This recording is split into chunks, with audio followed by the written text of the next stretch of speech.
Bonjour et bienvenue dans J'ai un problème, le podcast indispensable quand on a tout essayé et qu'on veut avancer. Je suis Rebecca Recchi, coach professionnel spécialisée dans la gestion du stress et de la souffrance au travail ainsi que du burn-out.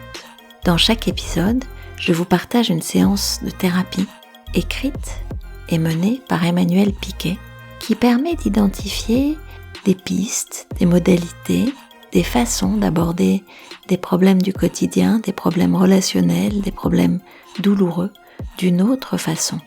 Ce podcast est une occasion pour vous d'explorer, à travers ces récits, de nouvelles façons de résoudre les difficultés. Bonne écoute. Aujourd'hui, j'ai choisi l'histoire de Marius. En fait, je dis Marius, mais je pourrais dire l'histoire de la famille de Marius. C'est la mère qui consulte Emmanuel. Et elle arrive dans le cabinet, elle s'assied et rapidement, elle embraye. Je ne sais plus quoi faire. Franchement, c'est vraiment devenu infernal pour tout le monde. Emmanuel raconte qu'elle a vraiment l'air désemparée. Et elle poursuit. Il n'y a plus que de l'agressivité ou de la tension à la maison. Et quand le climat est un peu apaisé, on a du mal à se détendre tellement le passif est lourd. Et puis, franchement, pas facile à digérer. En tout cas, pas moi. Moi, je ne sais pas passer de la colère, de la tension, à quelque chose de plutôt cool. Enfin, ce que je veux dire, c'est que j'ai du mal à me calmer instantanément après un conflit. Ouais, comme quand on lance une pierre dans l'eau et qu'une fois qu'elle a disparu au fond, il y a des cercles concentriques qui sont encore à la surface. C'est ça. De toute façon, à peine ont-ils disparu que Marius nous fait une nouvelle crise. Racontez-moi la dernière fois que ça s'est produit, pour que je comprenne bien un peu comme si j'étais une caméra dans votre salle à manger. Eh bien, prenons l'exemple de dimanche matin. Les deux sont en train de jouer, et tout à coup, sans aucune raison, Marius dit à Jean « Tu m'énerves, je supporte plus ta gueule !» Jean, au départ, ne répond rien, ou il lui dit doucement de se calmer. Alors, Marius jette tout le tapis de jeu par terre, et s'en va dans sa chambre en claquant la porte. Et alors, que fait Jean ? Soit il part dans sa chambre aussi, après lui avoir dit qu'il était vraiment trop chiant, soit il vient me voir et il me dit qu'il en a vraiment marre de son petit frère, que c'est dur de se faire traiter comme ça, et surtout que c'est super injuste, surtout que Jean, il fait tout le temps tout pour faire plaisir à son frère. C'est ce qu'il a fait dimanche. Il est venu m'en parler juste après. Et c'est depuis toujours ce tango étrange-là entre les deux frères ? Non, c'est environ depuis 2 ans. Je dirais, 2 ans. J'ai absolument aucun souvenir d'un élément déclencheur qui pourrait expliquer ces agressions-là de Marius à l'égard de son frère. En fait, c'était même plutôt un garçon très joyeux, très câlin, très sympa. Vraiment très chouette avec son frère. Et que faites-vous, madame, quand Jean vient se plaindre ? Je lui dis que je comprends que c'est vraiment infernal, que je sais vraiment pas quoi faire. Parfois, je vais jusqu'à la porte de Marius et je lui dis « Marius, t'es vraiment insupportable. Tu fais de la peine à tout le monde. » Bon, là, il me répond par une espèce de borborigme. Je comprends rien. En fait, je perçois quelques mots du genre balèque, enfoiré, pète les couilles. Enfin, la grande littérature. La semaine dernière, je leur ai dit à tous les deux que j'allais venir vous voir, parce que j'en pouvais plus. Ah, et est-ce que vous n'en parlez pas du tout à Marius après les disputes ? Si, parfois, mais de moins en moins, parce que non seulement j'ai l'impression que ça résout rien, mais en plus, je ressors de nos discussions complètement épuisée, je suis en colère, je suis triste. J'ai cette espèce de sentiment d'impuissance qui est insupportable. Donc, la dernière fois que je lui en ai parlé, ça devait être il y a 15 jours. Des fois, lorsque je trouve vraiment qu'il dépasse les bornes, je crie depuis les cuisines.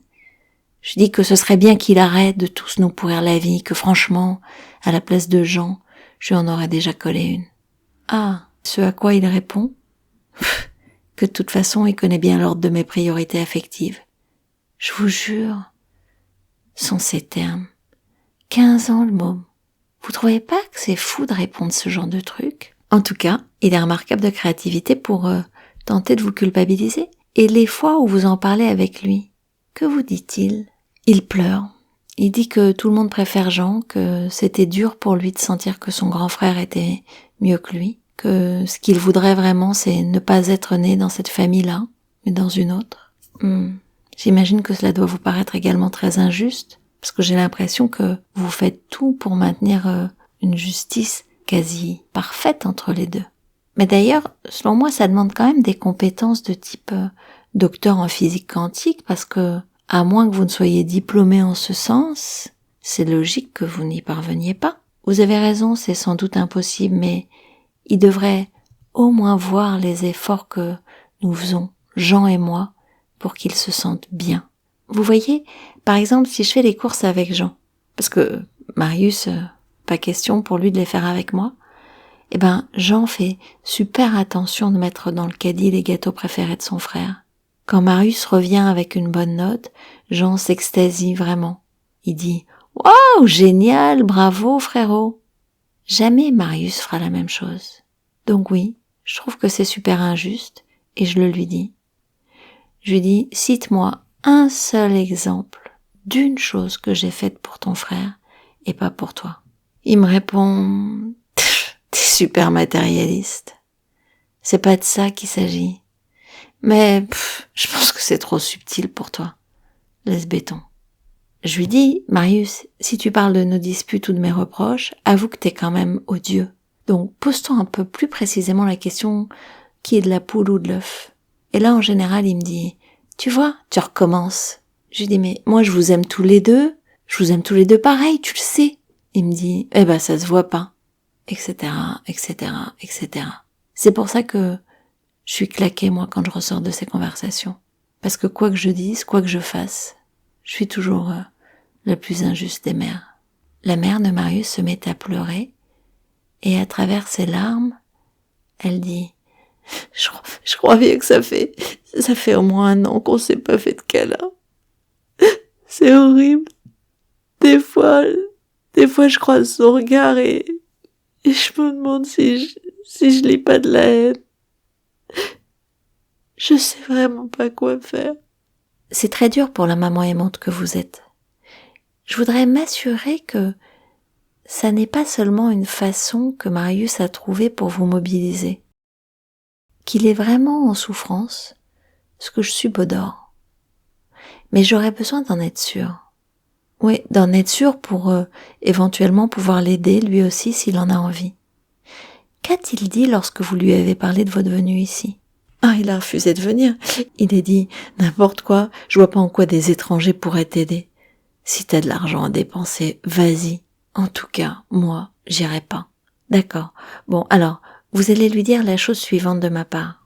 J'ai vu la psy dont je t'ai parlé. Elle a dit que c'était à moi de changer des choses parce que, vraiment, je me comporte pas très bien avec toi.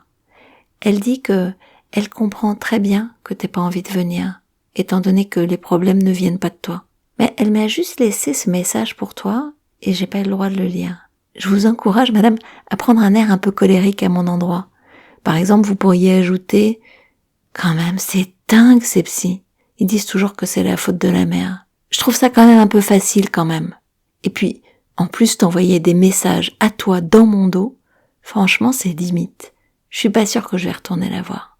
Cela devrait rendre encore plus alléchante mon offre de service, que nous soyons un peu toutes les deux en conflit. » Dans le petit mot qu'elle a envoyé à Marius, Emmanuel avait écrit « Je sais à quel point c'est dur de vivre avec un sein pénible, un sein que tout le monde aime. Si tu veux, je peux t'aider à ce qu'il soit un peu moins le chouchou, mais surtout, pas un mot à ta mère. » À la mère, Emmanuel a continué à expliquer. « Je pense que toute la souffrance que vous rencontrez tient en fait à une simple différence de perception. Vous, madame, vous faites tout pour être le plus juste possible. Et comme Marius ne le reconnaît pas, qu'il continue à faire son martyr, comme s'il était odieusement traité par vous, cela renforce votre propre sentiment d'injustice, et vous continuez à faire en sorte qu'il le reconnaisse. Bon, c'est parfaitement logique. Et en fait, c'est parfaitement improductif aussi, puisque en faisant cela, vous l'avez dit vous-même, vous lui faites des reproches beaucoup plus qu'à son frère, ce qui renforce le sentiment d'injustice qui est le sien. Il nie totalement votre propre sentiment d'injustice en vous disant « je suis comme ça parce que t'es injuste avec moi ». Et vous n'écoutez pas le sien en disant « je suis comme ça parce que tu es injuste avec ton frère et moi ». Alors là, madame, je voudrais que nous observions ce qui se passe si vous reconnaissez explicitement sa perception selon laquelle il se sent victime d'injustice au sein de la famille. Vous pourriez lui dire, par exemple, la chose suivante. J'ai beaucoup réfléchi et je me dis que si tu ressens autant d'injustice, c'est sans doute que tu as de bonnes raisons. Et je m'en veux parce que je les ai pas vues. J'ai besoin que tu m'aides pour que, ensemble, on rétablisse l'équilibre. Je te propose donc, chaque fois que tu te sens injustement traité, que tu viennes me le dire et que on le note sur un cahier des injustices. Pour que comme ça, je m'en rende compte, que je réfléchisse à ce que je pourrais faire. Et puis, lui dit Emmanuel, revenez me voir avec le cahier pour que vous et moi nous en discutions. La séance suivante, la maman de Marion est à nouveau seule. Elle est dans la salle d'attente, mais elle a l'air moins triste. Lorsque je lui ai transmis vos propos, il a souri, me dit-elle. Et il a dit en levant les bras au ciel, « Ah, enfin quelqu'un de sensé. C'est rare quand même de nos jours. » Il a pris votre message avec des airs de conspirateur. Il était très satisfait et on a passé un dîner très correct tous les trois. Et puis le lendemain, je lui ai parlé du cahier des injustices. Il a dit qu'il était d'accord. On a mis le cahier dans la cuisine pour l'avoir à dispo. Je voulais pas apporter. Ah bon, pourquoi? Il est vide. Il est vide, mais j'ai un message pour vous. Je n'ai pas eu le droit de le lire, dit-elle en souriant.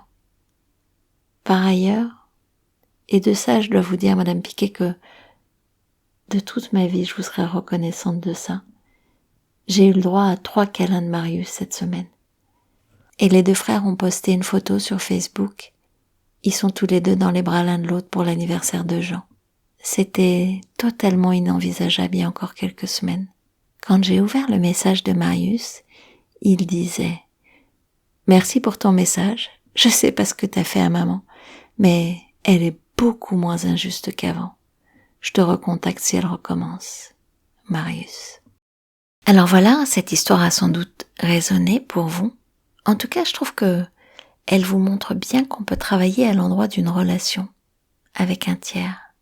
On se retrouve dans l'épisode suivant pour évoquer avec Emmanuel tout ce qui s'est passé pour partir d'une situation bloquée à l'arrêt à quelque chose de beaucoup plus apaisé, vivable, voire même joyeux. À tout de suite. N'oubliez pas de partager, de commenter, de liker ce podcast. Ça l'aide à émerger et probablement à en aider d'autres que vous.